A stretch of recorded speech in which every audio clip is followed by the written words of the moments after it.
n'okulondola obuweereza mu bitundu by'eggwanga ebyenjawulo bannakisinde ekya PLU ekikulemberwa muduumizi w'eggye ly'eggwanga General Muhoozi Kainerugaba nga bakulembeddwamu ssaabawandiisi w'ekisinde kino Fadil Twala bakutandika okutalaga ebitundu by'eggwanga nga bakuba enkuŋŋaana okuwuliziganya ne bannayuganda ku bibanyiga.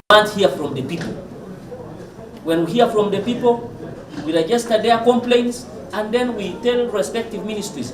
Ssaabawandiisi w'ekisinde kino Fadil Twala ng'asinziira mu lukuŋŋaana lwa bannamawulire oluyitidde olwaliro ku kitebe ky'ekisinde kino e Naggulu ategeezezza nti balina enteekateeka nnamutaayiika nga bakutandikira mu disitulikiti ey'e Kyegegwa omwezi ogujja ogw'omunaana. We shall brief the public and invite all stakeholders to the upcoming PLU Baraza that will be held in Kyegegwa district on 22nd August 2026. Ono agamba nti bakuyamba nnyo gavumenti mu kulongoosa obuweereza nti era bakolaganira wamu ne minisitule ez'enjawulo n'ebitongole ebivunaanyizibwa. Ours is not only Ministry of Local Government.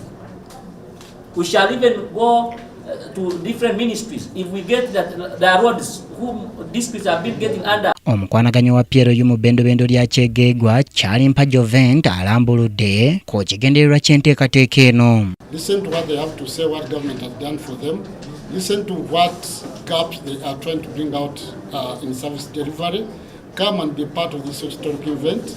Abamu ku bakulembeze ba PLU okuva e Kyegegwa basanyukidde enteekateeka eno.